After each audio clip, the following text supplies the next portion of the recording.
नमस्कार, hello doctor में आपका स्वागत है। मैं हूं आपके साथ शैली शर्मा। इस कार्यक्रम के माध्यम से हम आपकी सेहत से जुड़े सवालों के जवाब हमारे एक्सपर्ट से दिलवाते हैं। इसी कड़ी में एक बार फिर से हम हाजिर हैं हमारी आज की एक्सपर्ट के साथ। डॉक्टर रानू पाटनी स्त्री कैंसर रोगों की वरिष्ठ विशेषज्ञ और परामर्शदाता है। आप राज्य सरकार की इंटीग्रेटेड कैंसर टास्क फोर्स में सलाहकार सदस्य के रूप में सक्रिय भूमिका निभा रही है। आप AGOI की प्रिवेंटिव ऑन्कोलॉजी कमेटी की जोनल कोऑर्डिनेटर है और इससे पहले भी इसकी कार्यकारिणी समिति की सदस्य रह चुकी है।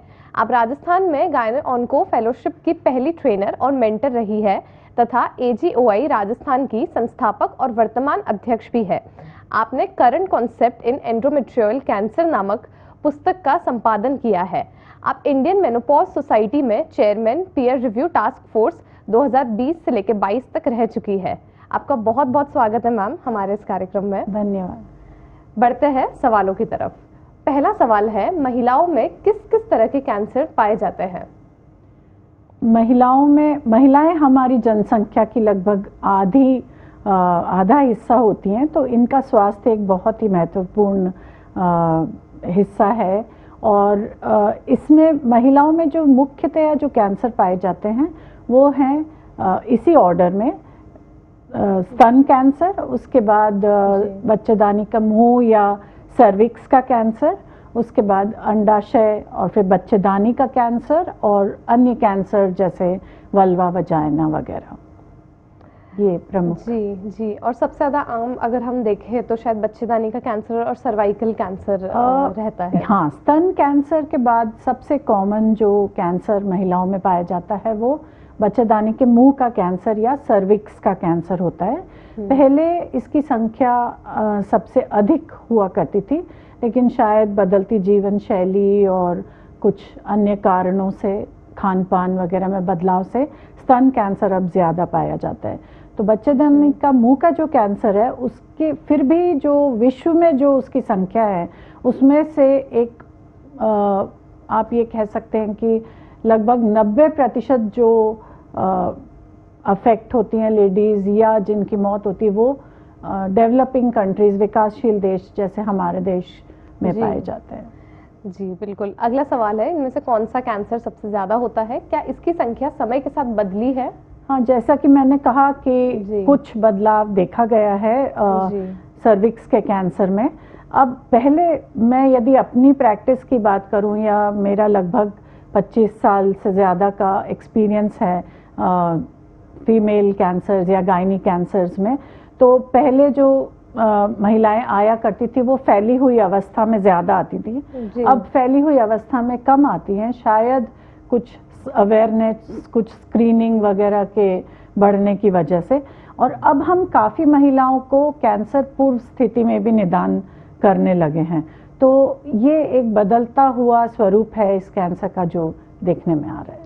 जी बिल्कुल डॉक्टर, पहले जैसा महिलाओं में कैंसर काफ़ी कम मात्रा में पाया जाता था, लेकिन पिछले 10-15 सालों के अगर हम आंकड़े देखें तो भारत सहित पूरे विश्व में महिलाओं में कैंसर बहुत ज़्यादा बढ़ चुका है।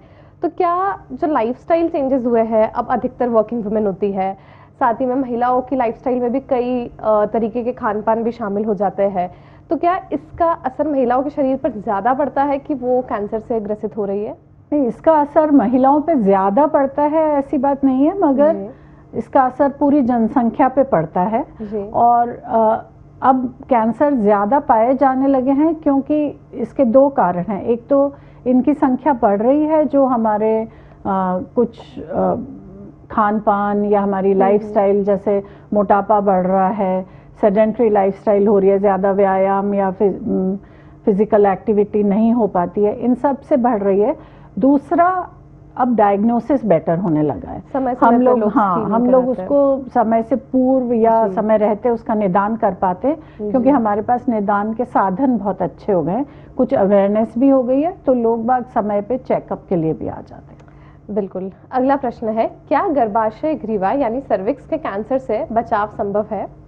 बिल्कुल संभव है। ये एक ऐसा कैंसर है जिसमें यदि आप सचेत रहें, समय समय पर जांच कराएं और विशेषज्ञ परामर्श लें, तो आप लगभग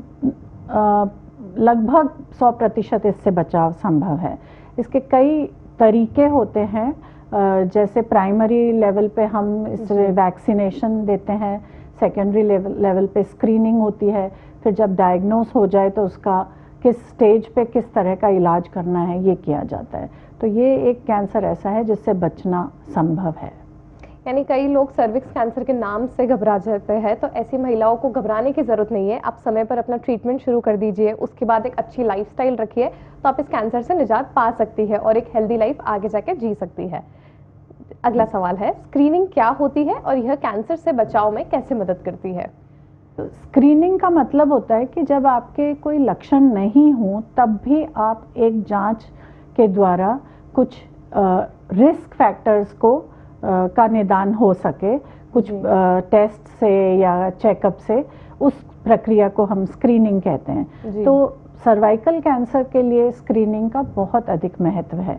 जैसा कि मैंने पहले भी बताया, पहला चरण होता है बचाव, जिसमें वैक्सीनेशन दिया जाता है। वैक्सीनेशन के बावजूद भी स्क्रीनिंग की जानी चाहिए। तो स्क्रीनिंग में हम समय समय पर कुछ टेस्ट करते हैं। प्राइमरी स्क्रीनिंग होती है एचपीवी टेस्ट से आजकल, क्योंकि ह्यूमन पैपिलोमा वायरस होता है जो लगभग सभी सर्वाइकल कैंसर के केसेस में साथ में पाया जाता है, जिसके कारण ये कैंसर उत्पन्न होता है। तो ह्यूमन पैपिलोमा वायरस का टेस्ट किया जाता है, जिसको एचपीवी डीएनए टेस्ट कहते हैं। तो HPV DNA test primary test का एक स्वरूप है। इसके साथ ही टेस्ट होता है एक पैप स्मीयर टेस्ट, जिसको भी समय समय पर किया जाना चाहिए। तो इन दो टेस्ट से हम अधिकतर महिलाओं की स्क्रीनिंग करते हैं।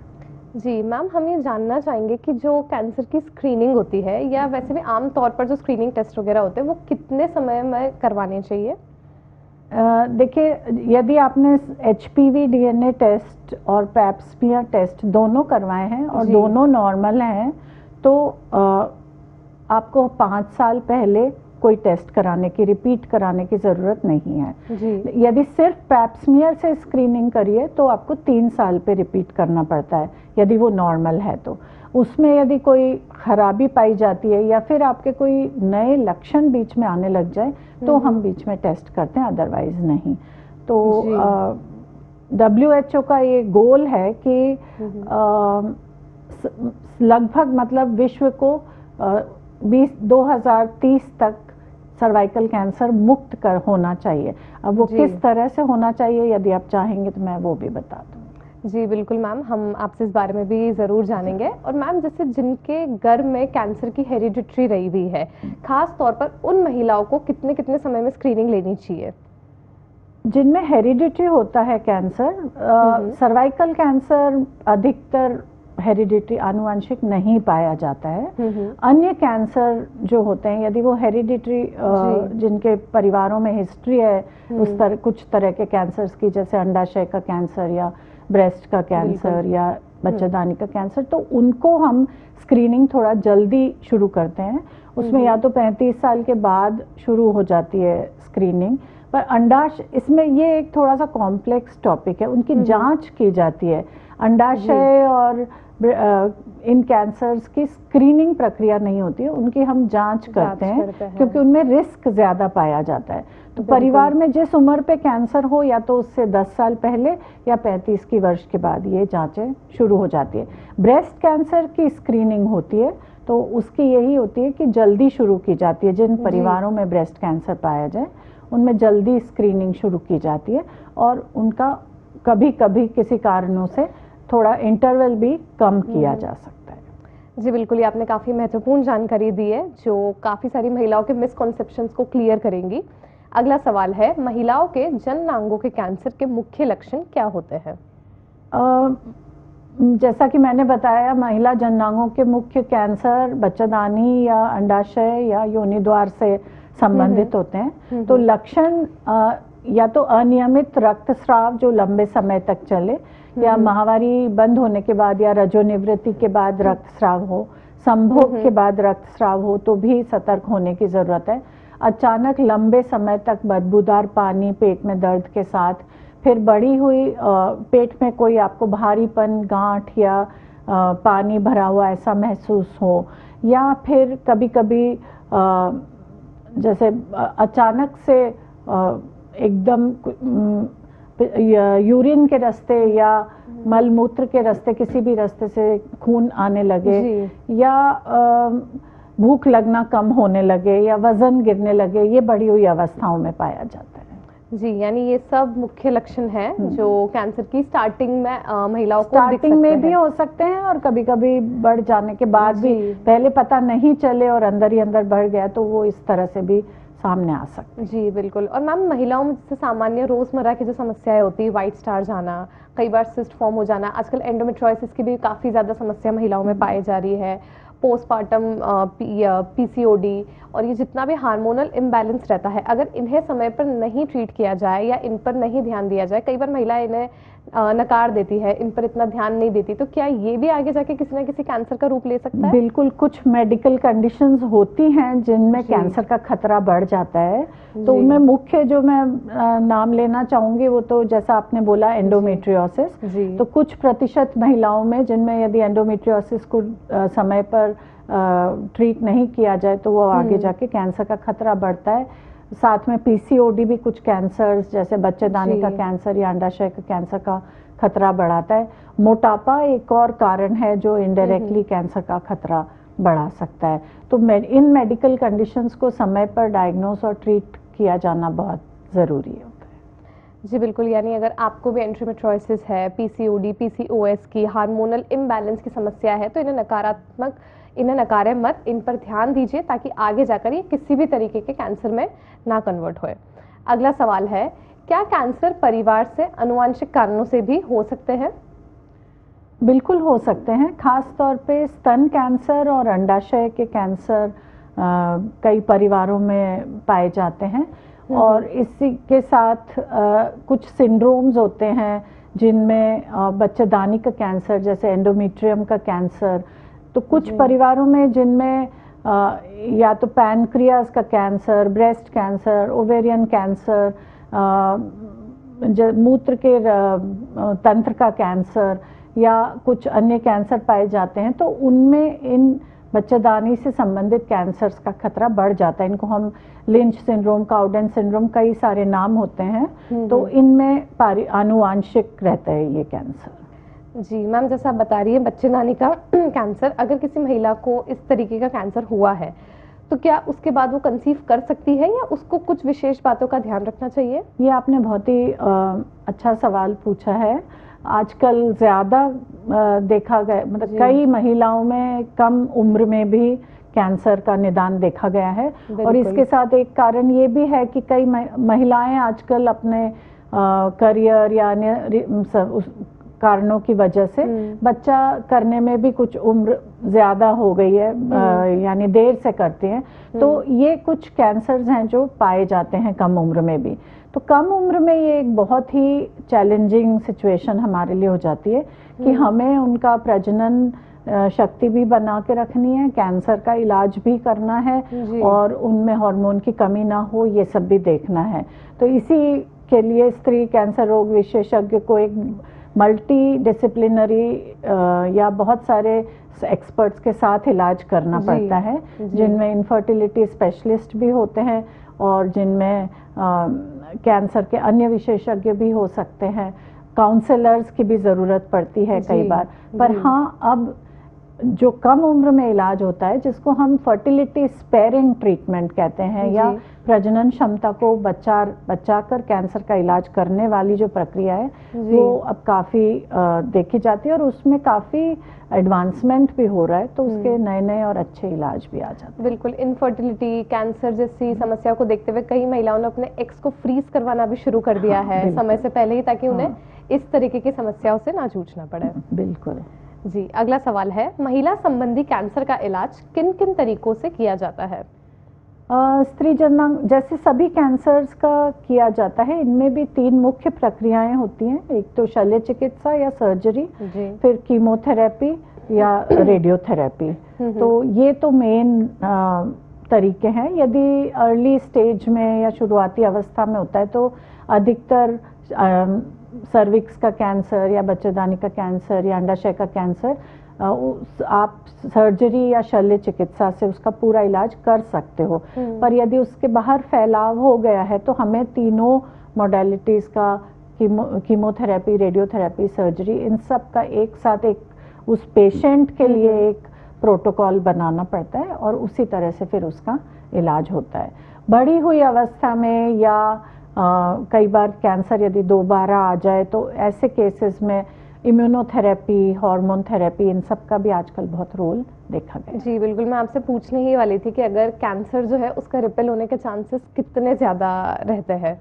ये कैंसर के ऊपर डिपेंड करता है और कौन सी स्टेज पे है इस पे भी डिपेंड करता है। तो आप जितने जल्दी उसको डिटेक्ट कर लोगे, जितनी अर्ली स्टेज में, और जितना प्रॉपर और कंप्लीट ट्रीटमेंट होगा, उतने ही उसके वापस आने के चांसेस कम हो जाते हैं। ये जी, और मैम आप WHO का कुछ बता रही थी, हम वो जानना चाहेंगे। बिल्कुल, ये एक एक्चुअली महिलाओं को भी ये पता होना चाहिए, डॉक्टर्स को भी और साइंटिस्ट्स को भी। तो वैसे साइंटिस्ट और डॉक्टर्स अधिकतर अब इस चीज़ से अवगत हो गए हैं कि विश्व हिंदू परिषद यानी WHO ने 2019-20 में एक तरह का स्लोगन निकाला जिसमें वो चाहते थे कि 2030 तक विश्व जो है वो सर्वाइकल कैंसर, जो महिलाओं में बहुत आम कैंसर है, उससे मुक्त हो जाए। मुक्त होने का मतलब ये उन्होंने जो आंकड़ा बताया वो ये है कि 1 लाख में से 4 महिलाओं से कम डिटेक्ट हो। आज की तारीख में कई देशों में बहुत ज़्यादा भी इसका प्रचलन पाया गया है। तो इसके लिए उन्होंने जो स्ट्रैटेजी बताई वो ये थी कि 90-70-90 यानी सभी महिलाओं की 15 से लेके और 45 वर्ष की उम्र की सभी महिलाओं की 90% के वैक्सीनेशन लगे, 70% की स्क्रीनिंग हो और 90% में जो भी चीज़ डिटेक्ट हो, प्री कैंसर या कैंसर, उसका सफल या प्रॉपर इलाज हो। तो ये एक तरह की स्ट्रैटेजी है जो विश्व में अब अपनाई जा रही है और सभी काफ़ी जोश पाया गया है डॉक्टर्स में इसके प्रति लागू करने के। जी, 90-70-90 ये आपने बहुत ही एक अच्छी स्ट्रैटेजी के बारे में बताया है और हम पूरी उम्मीद करते हैं इस स्ट्रैटेजी से बहुत जल्द भारत समेत पूरी दुनिया, खास तौर पर सब महिलाएं कैंसर फ्री हो जाएंगी। अगला सवाल है, क्या इन कैंसर का ऑपरेशन, सर्जरी सामान्य बच्चेदानी के ऑपरेशन, हिस्टेरेक्टोमी से अलग होता है? बिल्कुल, कैंसर का इलाज विशिष्ट होता है, तभी विशेषज्ञों की ज़रूरत पड़ती है। ये एक आम धारणा है या मिथ है कि सिर्फ बच्चेदानी निकाल दी तो वो कैंसर से मुक्ति पाई जा सकती है। ऐसा नहीं होता है। कैंसर का फैलाव सबसे पहले देखने की ज़रूरत होती है। यदि आपको किसी चेकअप में या किसी जांच में भी फैलाव नहीं दिख रहा है तो भी कुछ एरियाज होते हैं जहाँ पे माइक्रोस्कोपिक फैलाव या जिसको आप कह लीजिए सूक्ष्म फैलाव संभव है, तो हमको सर्जरी का एक्सटेंट उतना करना ज़रूरी होता है। तो इसकी विशेष तौर पे प्लानिंग की जाती है कि कितना एरिया निकाला जाए या आसपास के लिम्फ नोड्स निकाले जाएं या कितने टिश्यूज निकाले जाएं, तो उसमें हमको बाद में पूरी जानकारी मिल सके कि इसका माइक्रोस्कोपिक फैलाव भी कितना है और उसके आधार पे हम आगे का ट्रीटमेंट इसका प्लान कर सकें। जी डॉक्टर, कई बार ऐसे केसेस देखे जाते हैं महिलाओं का कैंसर का ट्रीटमेंट तो पूरा हो जाता है लेकिन काफ़ी लंबे अरसे तक, 1-2 साल तक उन्हें बीच बीच में साइड इफेक्ट्स फील होते हैं, नौशिया, वॉमिटिंग, ड्रिजीनेस और बार बार चक्कर आना, मतलब वो पूरी तरीके से रिकवर नहीं हो पाती है उन साइड इफेक्ट से। तो ये क्यों होते हैं? इसके 2 कारण हो सकते हैं। एक तो ये कि क्योंकि यदि कम उम्र में कैंसर हुआ है या उसको मेनोपॉज या रजोनिवृत्ति नहीं हुई है, उसके पहले कैंसर हुआ है और उसकी सर्जरी की गई है जिसमें अंडाशय भी निकाले गए, तो उसको सर्जिकल मेनोपॉज हो जाता है, जिसकी वजह से उसको कई सिम्टम्स इस तरह के आते हैं जिसमें वो चिड़चिड़ी हो जाएगी या उसको अचानक से गर्मी, सर्दी, घबराहट, थोड़ा कॉन्फिडेंस लूज होना, इस तरह के सिम्टम्स होते हैं। यदि ये नहीं है, वो बड़ी एज की महिला थी जब उसको कैंसर हुआ और हार्मोन की कोई समस्या नहीं है, तो कभी कभी कीमोथेरेपी के इफ़ेक्ट्स भी रहते हैं, पर ये इतना लंबे समय तक नहीं रहते हैं। जनरली ये ट्रीटमेंट ख़त्म होने के साथ ख़त्म हो जाते हैं।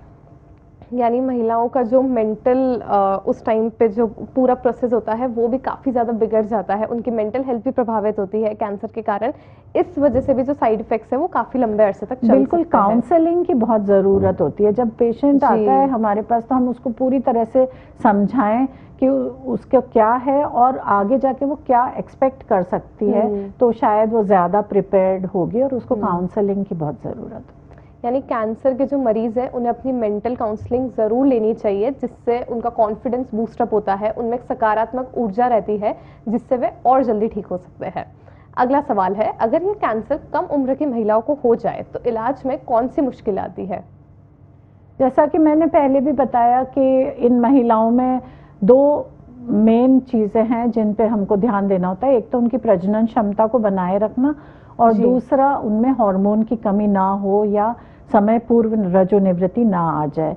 तो ये दोनों ही सिचुएशंस बहुत चैलेंजिंग होती है कैंसर के साथ। इसमें यदि अर्ली स्टेज में हो, इसके बिल्कुल क्राइटेरिया होते हैं फिक्स्ड कि हम इन्हीं लोगों को फर्टिलिटी स्पेयरिंग ट्रीटमेंट के लिए ले सकते हैं।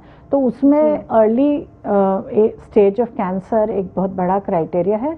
बढ़ी हुई अवस्था में ये ट्रीटमेंट संभव नहीं हो पाता है, तो उस अवस्था में तो हमें स्टैंडर्ड ट्रीटमेंट ही करना पड़ता है। और यदि अर्ली स्टेज में है तो हम उसको काउंसल करके कि हम ट्राई कर रहे हैं, ये स्टैंडर्ड ट्रीटमेंट नहीं है पर आप कंसीव कर सकोगे या नहीं कर सकोगे, कंसीव करने के चांसेस बढ़ सकते हैं इस ट्रीटमेंट के साथ, ये बताकर इलाज करना पड़ता है। बिल्कुल। अगला सवाल है, कैंसर का पूरा इलाज हो जाने के बाद भी क्या मरीज को समय समय पर डॉक्टर से मिलना चाहिए? बिल्कुल, ये तो बहुत ही ज़रूरी है क्योंकि कैंसर के वापस आने के सबसे ज़्यादा चांस 2 साल के अंदर रहते हैं और हम 2 साल तक उसको इसलिए जल्दी जल्दी बुलाते हैं। 2 साल के बाद उसका अंतराल थोड़ा बढ़ जाता है अगले 3 साल के लिए।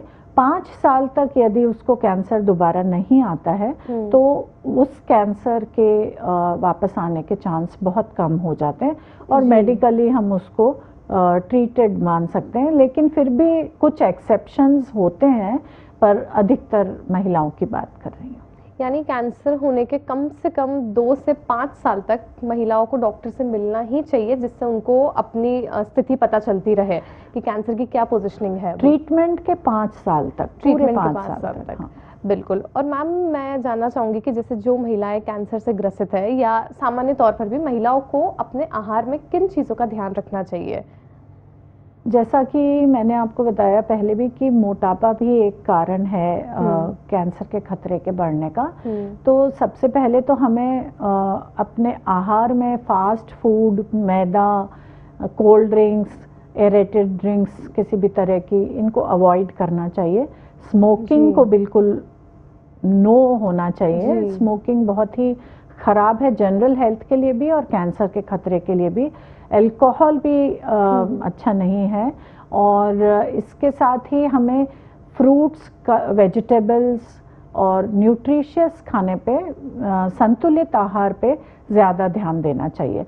और आहार के साथ साथ शारीरिक व्यायाम भी बहुत ज़रूरी है, तो शारीरिक व्यायाम का भी ध्यान रखना बहुत ज़रूरी होता है। जी डॉक्टर, आपका बहुत बहुत शुक्रिया, आपने हमें इतनी महत्वपूर्ण जानकारी दी। हमें पूरी उम्मीद है आपकी बताई गई टिप्स हमारे दर्शकों के लिए, महिलाओं के लिए बहुत कारगर साबित होने वाली है। तब तक के लिए धन्यवाद। मिलते हैं हेलो डॉक्टर के अगले एपिसोड पर। देश दुनिया की ताज़ा खबरें और वीडियोस के लिए अभी डाउनलोड करें पत्रिका ऐप।